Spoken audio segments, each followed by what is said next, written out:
Hi everyone, welcome to the last session of our Congress.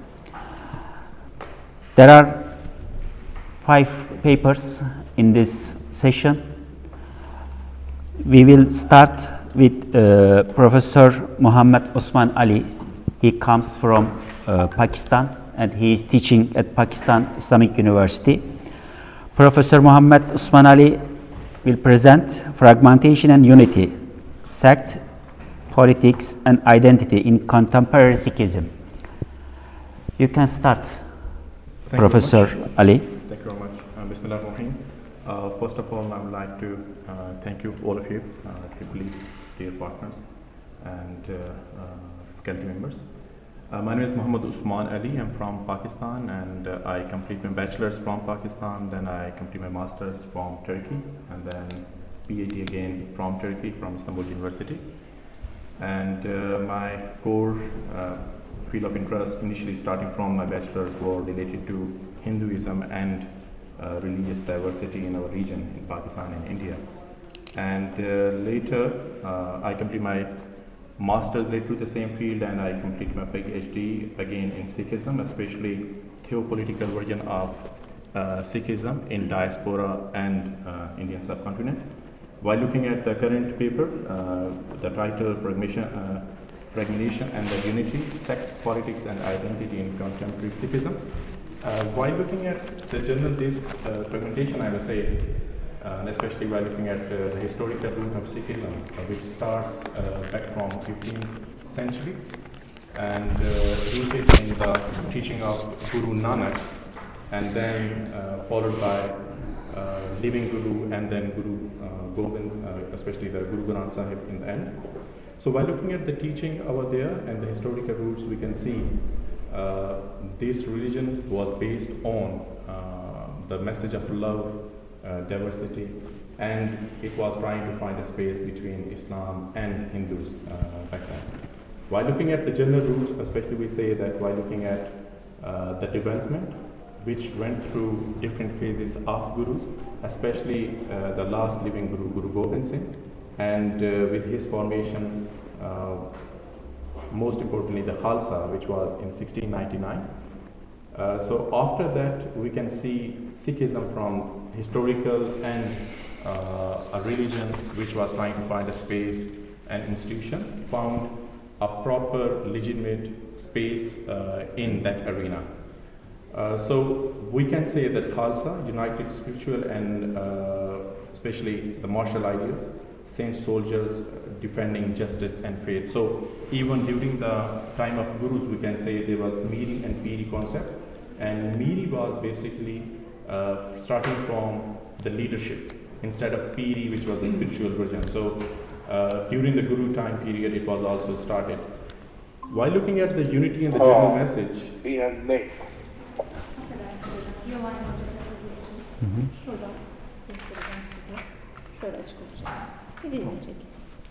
so while looking at the general teaching or general situation, Professor Giovanni, could you close your microphone? You will be second speaker in this session. Thank you very much. Thank you. So while looking at the unity in Panth, basically the path of Sikhism, we can say Guru Granth Sahib as the internal Guru, and I've activated the audio. Professor, are you able to listen to me? Yes, we listen to you. Yes, please. Do you want to say something? But I don't see Paola correctly. Sono qui, professore. Sta parlando un altro? The fourth one. In fact, the third one, because Olga Gorshunova is not. Prof, sta parlando l'altro professore. Voi venite dopo. Cominciate dopo, vi avvisiamo noi. Ok. Thank you. Okay. So, while looking at the general perspective, especially the historical one, to the current situation, especially the Gurdwaras, those are the central of this moment, and then the Guru Granth Sahib, which is believed to be the living Guru. So this is, we can say, the unity is based on Gurdwara and relevant teaching from the Guru Granth Sahib. While coming back to especially the point of different types and sects in Sikhism, we can say that generally the division starts from the very early time in the form of Sahadharis and Keshdharis, and then the Amritdharis and Munna. So by looking at the general studies, we can say the Sikhism, which has a followership of around 26 million around the globe, and from which we can say that 23 million are staying in India.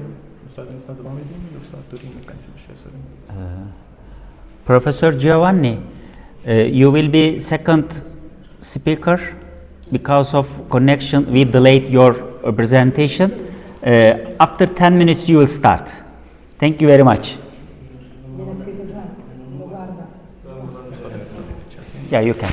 So while looking at the general division, especially that Sikhism population, which is like 23 million are residing in India, and apart than this, the 3 million is divided in 50 countries, around 50 countries, and from which we can say the major 5 countries starting from Canada, UK, America, Italy, I may say, and then Australia are the major communities facilitating the maximum number, even around 75 to 80% of the diaspora population. But the thing is, Sahadharis and Keshdharis are the division which is based on their internal belief. Like Sahadharis, they believe the teaching of Guru Nanak, but they don't accept that the teaching of Khalsa starting from 1699 or the teaching starting from Guru Gobind Singh are the core of the belief. So they basically believe on the core teaching of Guru Nanak Sahib. And the Keshdharis, we can say this is the second one, especially starting from the followership of Guru Gobind Singh. And then from the Keshdharis, the major division is Amritdharis, which is more strict to the Khalsa observation of the what we call 5 days. And then in the modern terminology, we can say they have Munna, the division, which is like the modern 6. So while looking at this division, we can say Sahadharis, if you want, you can use my Wi-Fi. 30% of the total population. Keshdharis is again around 30%. Rest of the population is between this. So we can say while looking at the general division of 6 around the globe, those are around 26 million. The majority is in this way. So while looking at the sect, we can say there are roughly around 25 to 30 sects inside. There are around 25 to 30 sects inside them, but the major and important divisions are like Namdharis, especially the Namdharis is a division which believe that Guru Gobind Singh continued guruship to other human gurus, and still they have the Uday Singh as a living guru at the moment. And Nirankaris is more related again to Sahadharis, and they are more traditional. And while looking at the last one, we can say Nahangs, they have a different attire, they have a different way of living, but the meaning is that apart than the general division which we know, there is certain in-depth division around the globe. So while looking at the political institutions, we can say Sharmani Akali Dal or the Sharmani Gurdwara Prabandhan Committee, these are the main political institutions. So while looking at their work and the institution base starting from like 1920, especially they are based on the Miri and Piri concept of gurus. So they have started political base, especially in front of the Congress and Muslim League. Later on, up till now, we can say that Sharmani Akali Dal, it is divided into different domains as well due to the political affiliation with the Indian government as well. But what we can say while looking at their political institutions, that religion and politics interlinked in the defense of the Sikh rights and the governance. So this is the crux of what they are doing at the moment. The turning point in the history is 1984 and diasporic mobilization. So 1984 is the turning point in which we can say even the Sikh historians, they divide the history before 1984 and after 1984 even. So there was a time of the crisis in which Indian government, they took an action in Golden Temple against some terrorist group linked with a terrorist movement related to this religion. And as per the governmental stats, there are certain casualties around, we can say 492, the people they were killed, and they named them as a terrorist. But the independent surveys from the other authorities, especially done by the Western diaspora of Sikh community, states that the numbers were quite high, around 1,000 to 5,000, especially starting from 1984 till 1990s, around the timeline of 10 years. So this is occasion, we can say, it marked a very significant sign on the history of Sikhism, especially on the diaspora. And so this is the domain, we can say, in general, I have compiled that there are famous political parties in India like Aam Admi Party or the Bharatiya Kisan. But basically, Sharmani Akali Dal was the one, but later their affiliation with the Indian government, most of the parties emerged inside India to support the Sikh cause. So, but they are more linked with the local authorities over there. And when we look at the World Sikh Organization, so World Sikh Organization, sir, is it following this one? Or? Yeah, this is Sikhism across borders, the visual overview we see. It's a political operation, and which slide is over there? And there is a big picture. Yeah, this one. Okay, this one. Okay, we can. So basically, that picture actually depicts different status of level of the NGO. So there's the political parties representing politics, and then there are certain organizations, especially in the West, they are more related to advocacy movements to struggle that what's going on in India. So World Sikh Organization is one of main of them. Sikh Federation is one of main of them. And apart than this, there are certain movements very famous at the moment, like Sikhs for Justice, founded in 2007, or the Council for Khalistan. So these are somehow labeled as a banned organization or labeled as a terrorist organization by the Indian government, but they are very much famous in the West, and they are doing, for instance, Sikh for Justice is conducting a referendum, Khalistan referendum, for last 5 years. And recently they have gained a lot of respect and a lot of membership as well. So while looking at these pictures, we can say there are certain community members standing with the Indian government. There are certain community members, they are protesting against what's going on in India, especially they're protesting in UK, Canada, and Australia, Europe, and America. So I myself, I visited 4 to 5 countries. I conducted interviews, I met with their leaders. But while looking at the globalization and digital Sikhism, we can say that diaspora communities, especially UK, Canada, and North America, are the very important one, highlighting these issues. Digital platforms have become victims, and the formal protest has showed that strength as well. And most importantly, assassination of Khalistan leaders across the diaspora have united them a lot.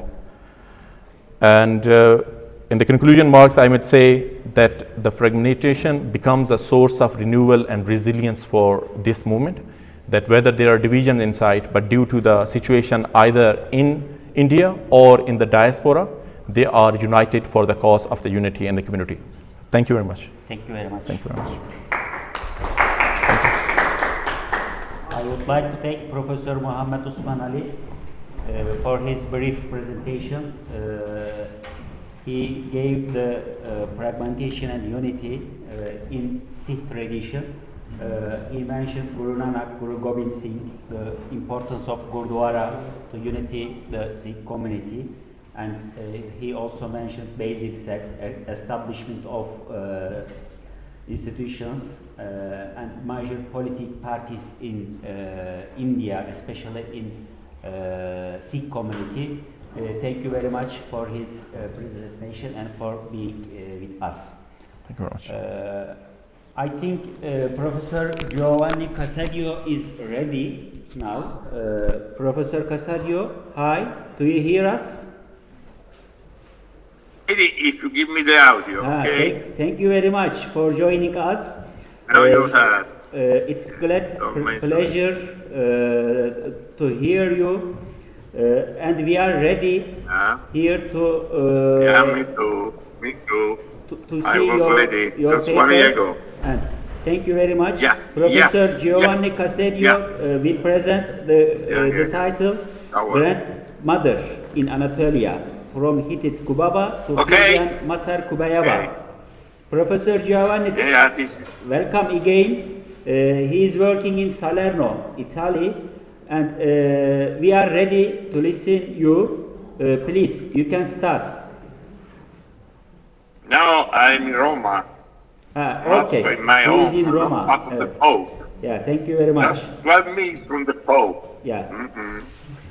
Yes, but this paper is dedicated to ancient Turkey, the prehistory, which is not so Ottoman, not so Seljukian.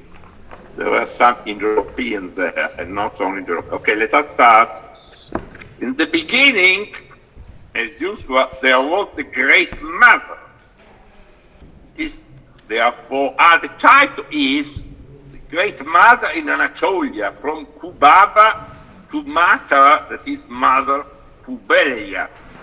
It is therefore inevitable to start with the ancient lady, perhaps the most famous of all time, plump, naked, and majestic, seated on an armchair, visibly in a birthday posture. The small terracotta figurine representing her dates back to the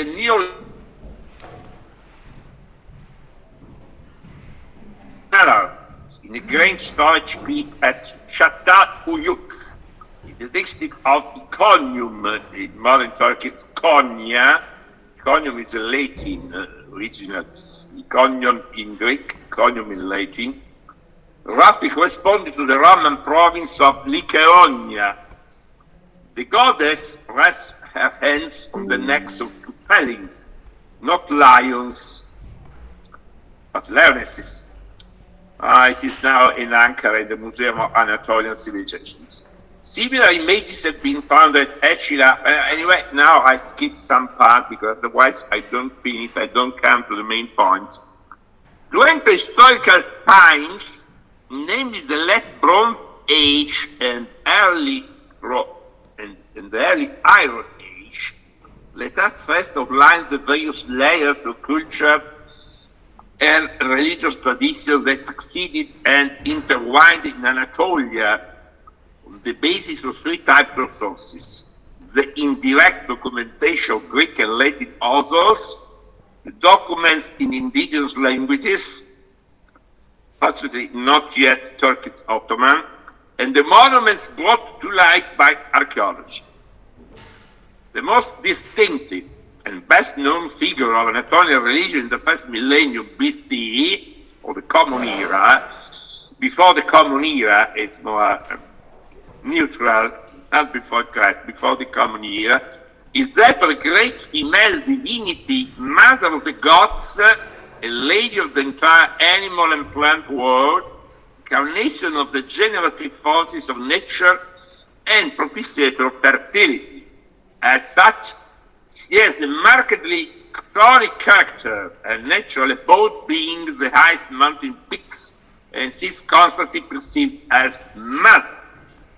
The divinity is exemplarily embodied by the Phrygian Mata, epigraphically attested only from the 6th century onward. Yet, in reality, the Phrygian goddess is but one of the manifestations of the great Anatolian female divinity, who does not belong exclusively to Phrygian religion, as is demonstrated by the presence of divine figures with similar traits, antecedents of subsequent to her, or interacting with her through various forms of secretism and acculturation. So, first manifestation, Kubaba. We go back to the 2nd millennium. The ethnic pantheon certainly does not lack female divine figures that present undeniable analogies with the mother gods for excellence that mentioned before, of the following millennium. It suffices to recall the solar goddess Solarina of Hattic origin. Hattic is the original indigenous population of Anatolia, and thus belonging to the most ancient indigenous cultures of Strato, invoked as Mother Earth or Sun Goddess Solarina of Hattic or Queen of the land of Hattic, etc., etc. And the other one, the Hurrian Hepat Ebad from northern Syria. Queen, or Lady of Heaven, often represented as a matronly figure riding a wild animal, in particular the leopard. Both often have a male consort at their side, who in certain regions bears the features of the storm god, Adad, Semitic, Teshub in Urit. There is also the figure of an ancestor or grandmother of the gods, who is also a midwife, Anna. Finally, in the tablets drafted at the beginning of the second millennium in old Assyrian cuneiform by the Assyrian merchants and bankers ready in Cappadocia, and the canonical list of Comana, also in Cappadocia, at the center of present-time Turkey, we find mention of the goddess Kubabat, that is Kubaba, with the Semitic feminine suffix ti. Wow. Kubaba is attested as a seat goddess and queen of Karkemis, ancient Kargamis, now located at the border between Turkey and Syria, a very important region, even at the military side.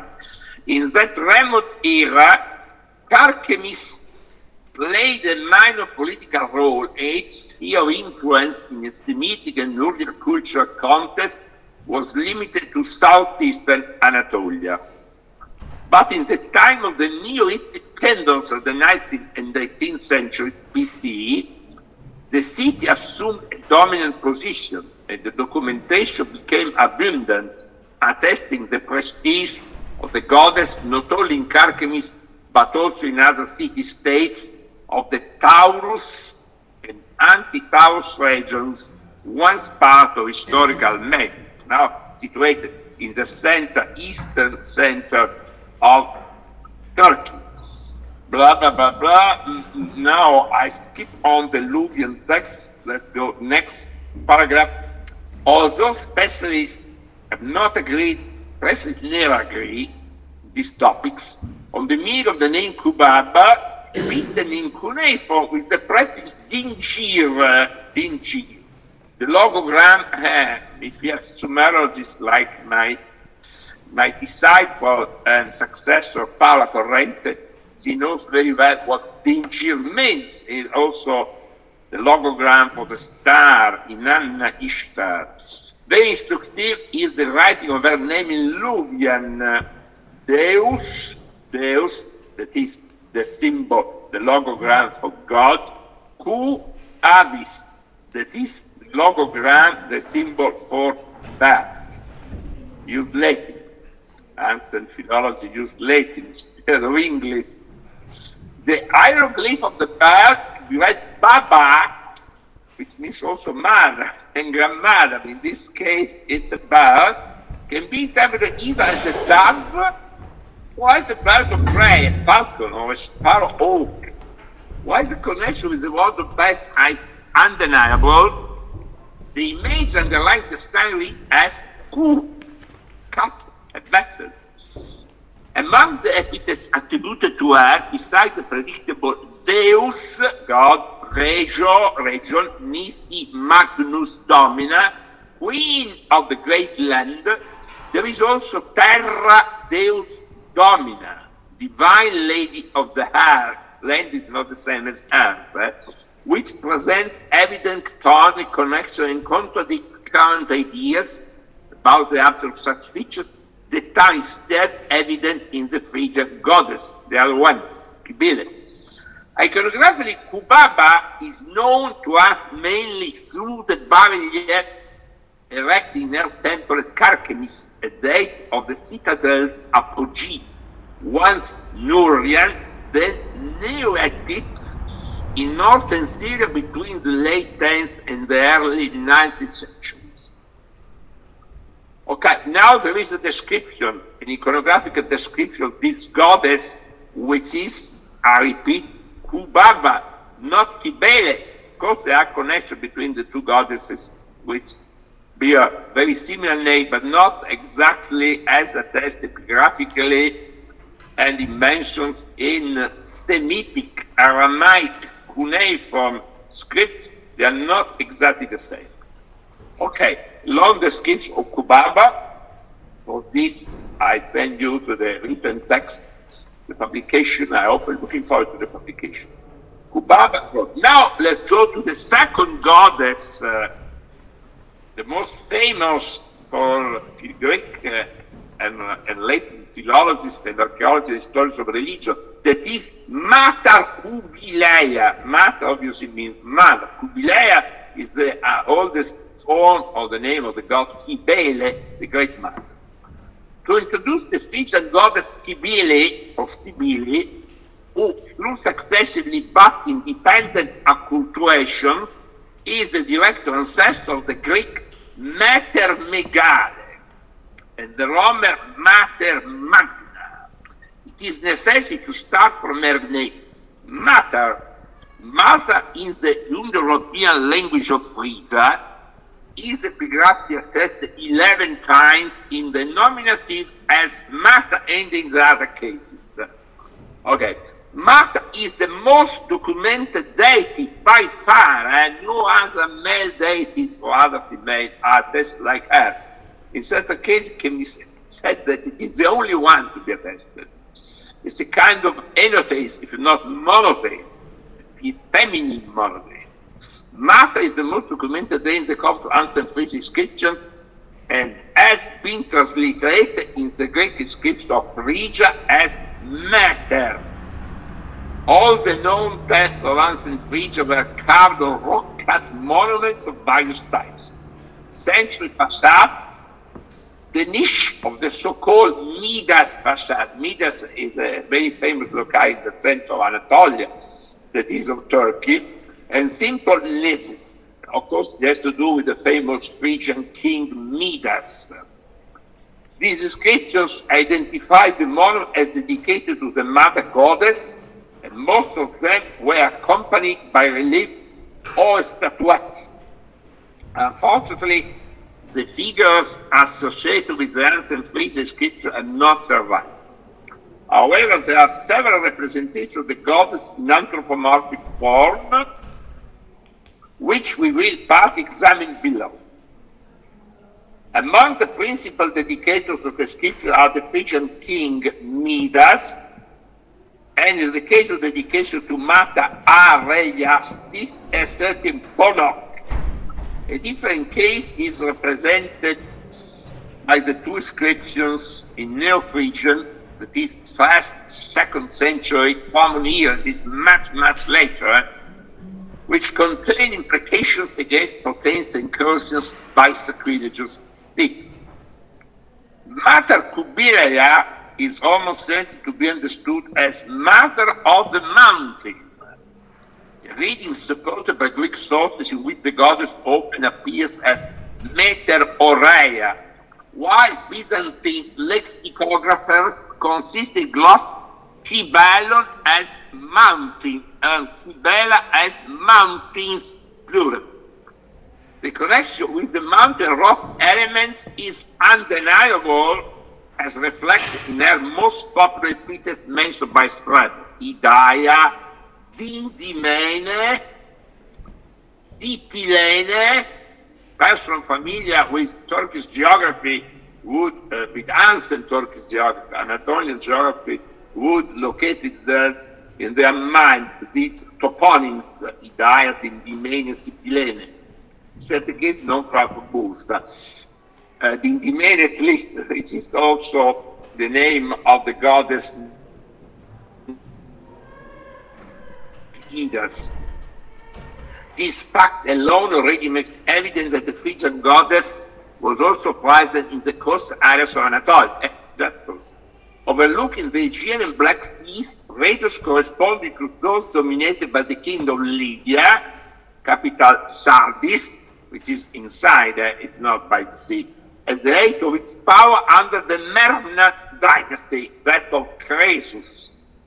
At the current standard documentation, Mater Cybele is the only divine name widely attested in ancient Phrygia, as I said before, which has led some to hypothesize a form enotheist, if not outright Phrygia, monotheist. Nevertheless, she is indisputably the supreme deity of the state, and as such, the divine container also of its mortal rulers, as revealed by her name and the dense network of iconographic contacts, too extensive to be accidental. She is connected to the Etet Kubaba. Professor, I don't want to cut you, but you have last 2 minutes. Okay. Yeah. Now I skip everything, I go to the conclusion.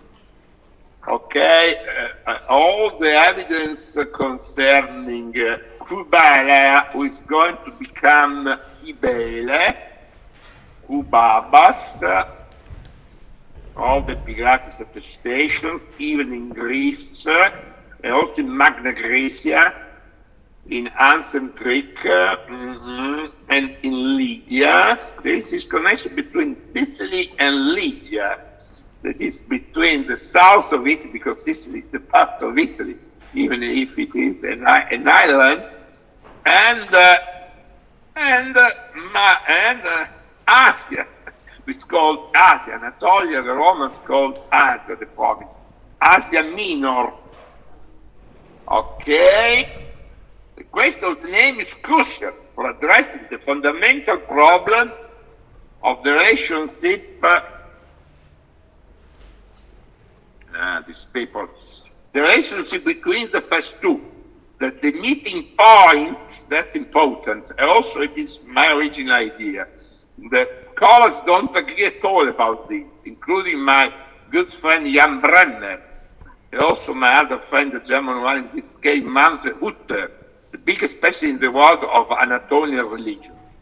That the meeting point between the Asian goddess, as we think, of the goddesses with two different Asian origins, as others think, must be located in Asia Minor, that is, in Turkey, Western Turkey, specifically Ionia. Ionia, and it was part of Greece at the time, it's called Ionia, like Athens. And in there, both conflict and occultation. Conflict and occultation go frequently together, like wars. With the Hittite Empire in its final phase, with the kingdom of Lydia, whose capital Sardis recognized her as a tutelary deity and allocated to her a sacred area that seems to have been located near the Pactolus River, the river of the Affinis. 3 lines. In Lydian inscriptions, the goddess is attested twice. It should come as no surprise that the cult of the mother goddess was so firmly established in Lydia, because at the height of its expansion, it occupied areas that had traditionally been settled by the Phrygians.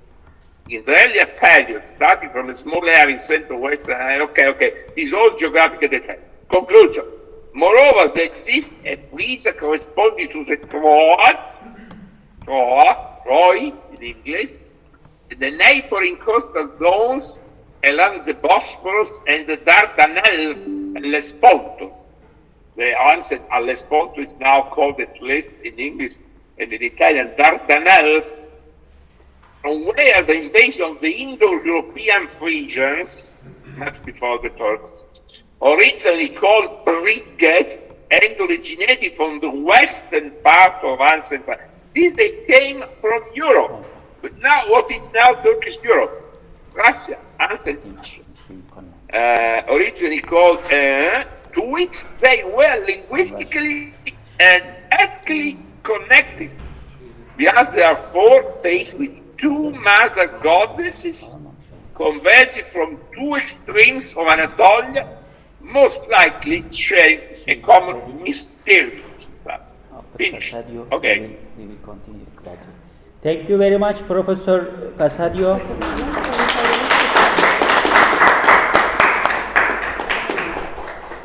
Thank you very much for sharing your ideas with us. It was great pleasure for us to listen your paper.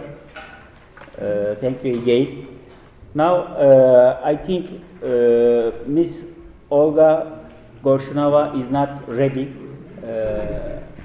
Then we will delay her speech, and we will continue with Professor Raffaella Raggi. He comes from Genoa, Italy. He will present us religious dialogue, always the right way. Please, you can start.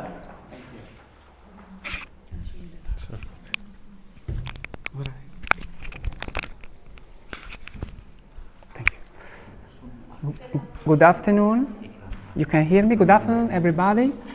I'm so honored to be at this conference. Thank you so much for to give me this opportunity. The title is The Importance of the Interreligious Dialogue. My talk is divided in two parts. A small introduction in which I want to share with you the principal historical events concerning the interreligious dialogue as the effects. And in the second part, the main part, I would like to share with you the importance of arts, of literature and poetry in the context of the interreligious dialogue in a particular way from the point of view of Christian and Islam. So let's start. The slide I want to share with you. The first one. Okay. So let's start dialogue. Okay, this presentation. This is not. This is. It's not a problem. I have a paper, a copy on paper. You can continue. Okay, I can continue. Okay, thank you. Because we have to use the time. Okay, no problem. Dialogues between Christians and Muslims was given further urge, in particular way, starting from Second Vatican Council. The recent journeys of Pope Francisco in Arab Emirates and Morocco have paid attention to everyone about the importance of personal encounter, knowledge and collaboration. I would like to underline the figure of Pope Francisco in this context. I think that's so important. I would only share with you the principal historical event, but first of all, up to me, when was born the interreligious dialogue? The interreligious dialogue was born at the same time of the birth of the Christianism, so a long time ago. It's not a modern situation. It's a very, very long historical situation. So all the other principal historical events are only effects of these historical long times ago events. If we think as well in India, for example, the Imperator Ashoka in the Edict number 12 writing about this situation of interreligious dialogue. We know that India is very famous to be welcome of all the other religions. But in particular way, the question was writing the Edict number 12. Imperator Ashoka was a long time ago, 269. Through religious literacy, I think, and religious engagement, we could achieve the goal to protect furthermore cultural, civil, and political relationship. So the main fact that I want to share with you, PowerPoint is not open, but I only read it for you, and of course Vatican Council II, and then the Article 18 from the Declaration of Human Rights. In 2029, the Declaration of Brothers' Fraternity, signed by Pope Francisco in Arab Emirates, and another important event, in 2024, Isacco from Ninide was included in Roman martyrology by Pope Francisco, by the proposal of Pope Francisco. But one of the effects of the Second Vatican Council was a decision called Nostra Aetate in Latin. This is the slide that is a manual slide. Nostra Aetate, translated in our age, dated October 1965. In this, the article number 3 concerns the relationship between Christian and Islam. And what is the main question? The main question is not only the respect, of course, the respect all the religion by the Christian, but in this new point of view, in a new point of view, a point of view of empathy. In your eyes, my word. So I want to share with you the importance of empathy and look in the eyes the interlocutor. So to share the experience, cultural, political, historical, and of course religious. Up to me, starting, of course, in a classroom, university classroom, but do it in the way, in the street, in the park, when I saw a person who practice other religion, I can talk with them and take information about your kind of prayer, about your lifestyle in a new religion, the voluntary of a new way of religion. I think that's so important. Not change religion, of course, but include it and look with the new perspective, in the perspective of empathy. Thank you. The first day, so that's the introduction. Now I'm going the main. The first day, Yahweh and Allah generated the universe, or better, they divided it. In other words, they distinguished matter from nothing. Then they gave life to man.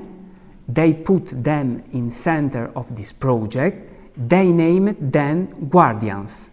The divine plan matches the entire story from the beginning to the first crossroad beyond, even though the Christian and Muslim path are inspired by only source and only Father. With this conscientious, a Christian theologian and an imam develop a conversation between common issues: creation, the figure of Abraham, mercy, afterlife, hospitality, diversity, and man-woman relationship, showing that the teachings of Jesus and Muhammad are similar, in fact complementary.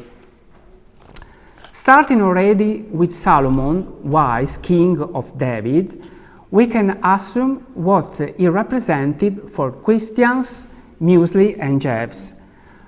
From the third paragraph of in our time, in Latin, Nostra Aetate, that I told you before, the Church look with respect Muslims who adore the only living existing God, merciful and mighty, creator of heaven and earth, who spoke to men to obey at God's commands with their soul, even if hidden like Abraham, submitting to God, to whom the Islamic faith easily refer.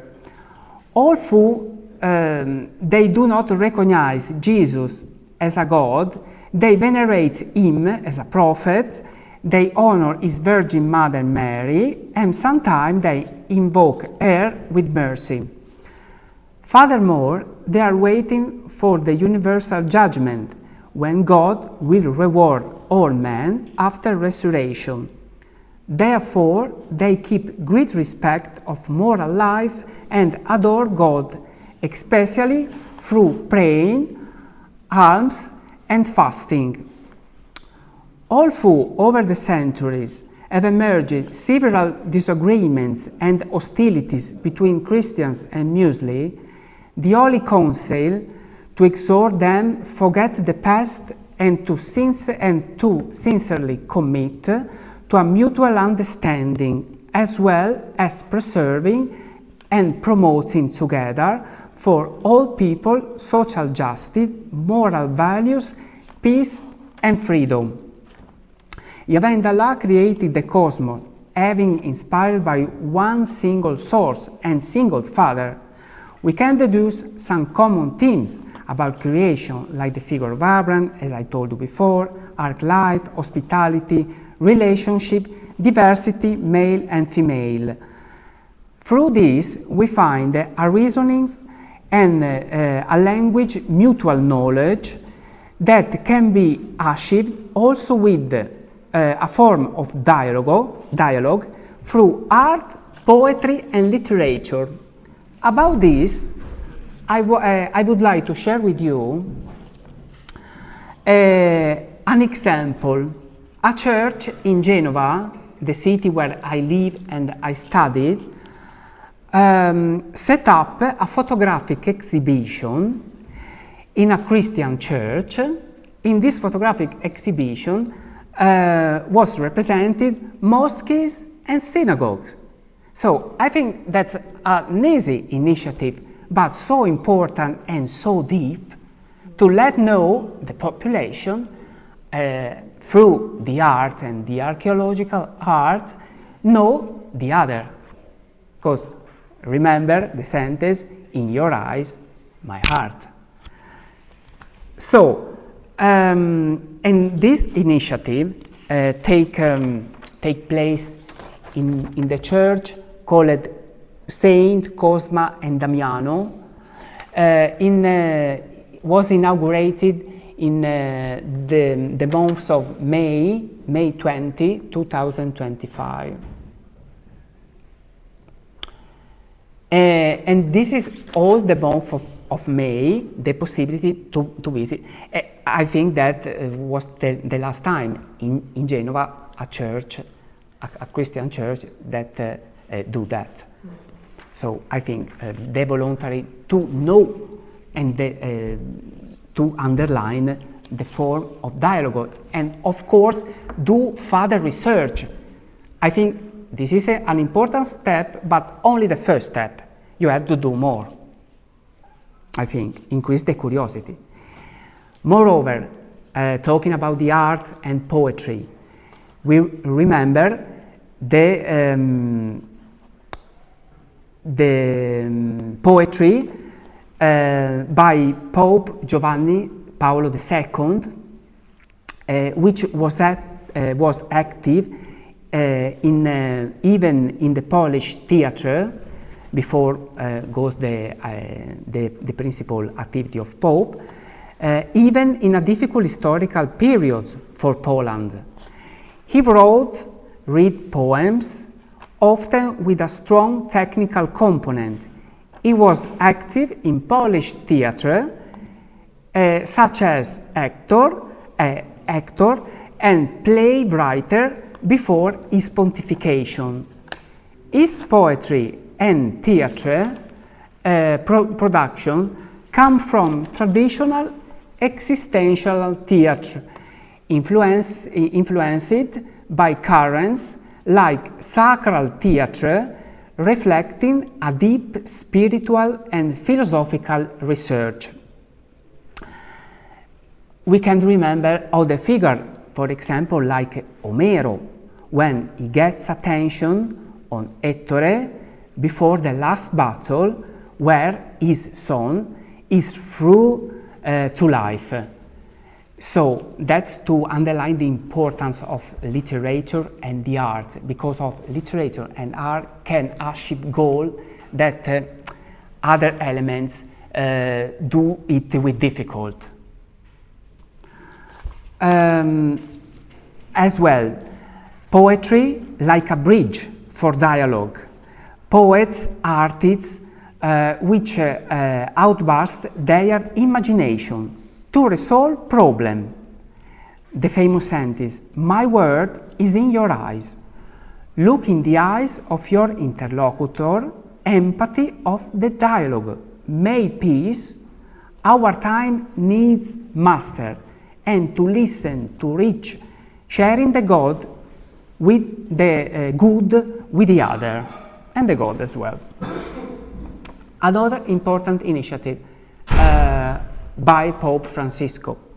Pope Francisco, in a book titled Viva la Poesia, created by a document regarding the importance of literature information when it took a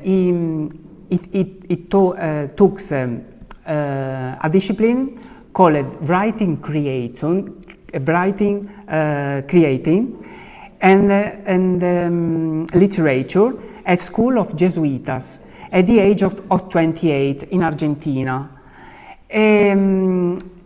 His writing, the writing of his students was donated to a famous Argentine writer called Luis Borges.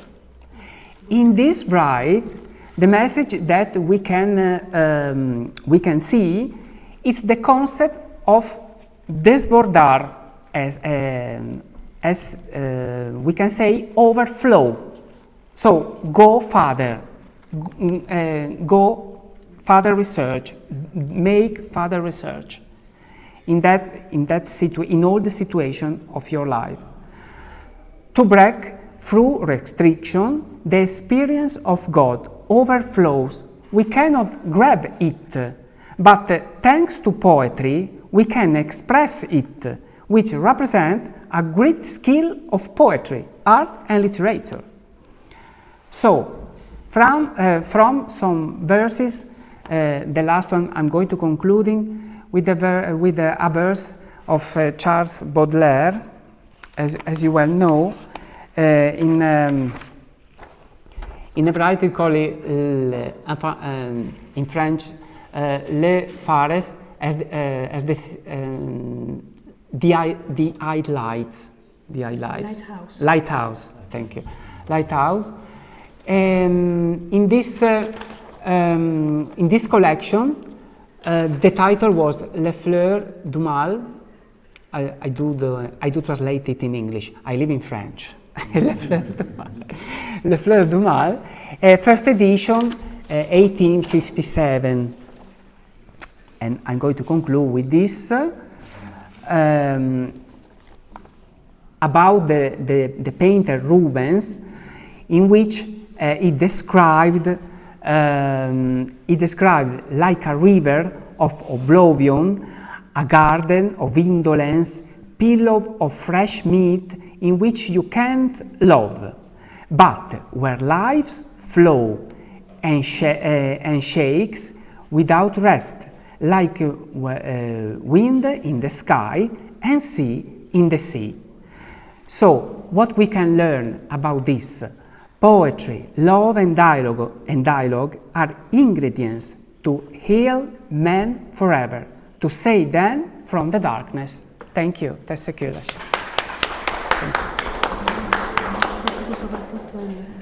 La slide, manual slide. Thank you very much, Professor Raghi, for your sharing your ideas with us. Now, I think Professor Paula Boroshova is not ready, so we are continuing with the last speaker, Professor Paola Corrente. She comes from Salerno, Italy, and she will present us polytheism in the history of religions, ancient worlds and modern perspective. Please, you can start. Thank you. I will start, so I can speak more. Yeah. No. You have 5 minutes more. Okay, thank you. With my presentation, I'd like to address key aspects of some contemporary theories in the history of religions.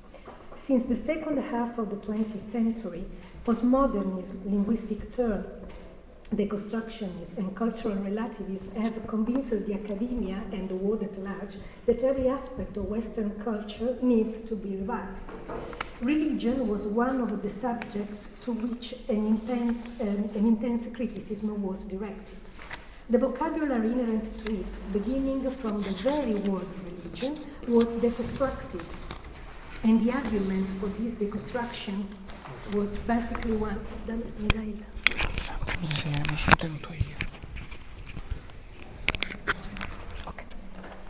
So the argument for the deconstruction was that all the words around religion are European words. So given that Europe and the West are seen as the epitome of everything evil in the world, these words are considered wrong. Any possible essential component of religion was denied, and religion was reduced to an invention.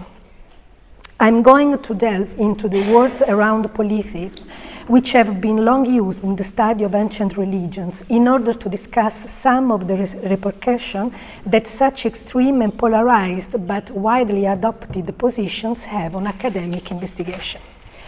The word polytheism, as you know, comes from the Greek polous, which means many, and theos, which means God, and indicates the form of religion centered on the belief in and worship of many gods. And we find this kind of religion form in the high civilizations of the ancient world, with some exception. Although polytheism sounds like an ancient word, it is not, as it was coined in the 16th century by French philosopher Jean Bodin, who shapes polytheism on the terms found in the Judeo-Christian vocabulary, in particular in the works of the Hellenistic Jewish philosopher Philo of Alexandria. Such words are, for example, pollutheos, which means who worships many gods, or pollutheia, which means more or less the totality of gods. So these and other words were used by Christian authors writing in Greek from the 2nd century CE. Akin to polytheism is the history of monotheism, which is another invented, so to speak, word. Polytheism and monotheism intertwines also in the history of the studies, since polytheism was considered in comparison with monotheism. On the ground of the argument that polytheism is a modern word, statements like the one by Jan Assmann, and I quote, "Monotheism is a self-description, polytheism is construction of the other," end quote. And another statement by Bourdieu, and I quote, "Ancients were not aware to be polytheist," end quote. So these statements have become mainstream. Nevertheless, the text tells another story. Pollutheos appears in Aeschylus in the expression the altar of many gods, proving that already in the 5th century BC Athens, gods were thought as multiple and at the same time as an homogeneous whole. In the 2nd century CE, Lucian, another author, in his work Assembly of the Gods, make clear that too many gods, particularly of Oriental origins, have been entered the Greek and traditional divine group, and that the divine assembly, is too crowded. Polluteotate ecclesia, too many gods in this divine assembly. Now, it is true that textual from pre-Christian times is scant. However, Greeks, at least until a certain time, were familiar only with other polytheistic beliefs, and to them the only real possibility was many gods. As a matter of fact, even though Greek philosophers, started to inquire about the nature of the divine because they were skeptical of their god's anthropomorphism, their take on this issue was not religious, it was rational and scientific. In fact, they never denied polytheism. They never denied the foundation of polytheistic religion, meaning the existence of many gods, and they never postulated a monotheistic religion. So, up to now, what we see are trademarks of postmodernism.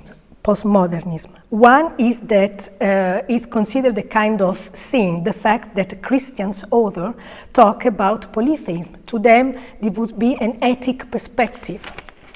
And another point is the anti-historical inclinations of postmodernism, meaning that things are taken out of their context. This happens with a lot of words. For example, with the word religion itself, postmodernists tend to say that given that religion is a Latin word, we can't use it for the other religion of the world, which is not actually an argument, or a very rational argument. Anyways, we can't talk about everything. I will go to other points. Another thing very characteristic of postmodernism is something called the praise of polytheism. Beginning, for example, with David Hume. David Hume, the philosopher, was the first one to consider polytheism more tolerant than monotheism, which is not totally true. I will skip to, because I can't say everything. So, to overcome the problem of the inaccuracy of the words, a few solutions have been proposed, not only for polytheism, but for all the words related to religion. For example, the use of plural. We should talk of religions, of pantheons in the plural, monotheisms, polytheisms, and so on. Or new words have been proposed to replace the traditional words. For example, there are many, many words. For example, instead of polytheism, again, Jan Assmann proposed to use the word cosmotheism, because he said the ancient people worship the world as a divine being. Or another proposal was to call polytheism traditional religion, but all religions are traditional, not just polytheism. Islam, Judaism, they are all traditional religion. And then we have a word that I find very funny, for example, polytheism, polydivinism, polydeism, and so on. I wrote a lot. I will just go to yes. So, for example, I mentioned the praise of polytheism, for example, which is very, very common, especially in Italian. We have many books called Elogio del Politeismo, no? With the idea that polytheism is more tolerant than monotheism. Actually, in the polytheistic view of the world, and so in the polytheistic religion, the polytheism has a very strong political dimension, and individual freedom is very much limited within the overview of polytheism. Polytheism is very structured, have many rules, especially in the cult. And for example, I can mention a very nice myth from Mesopotamian mythology called Atrasis, where they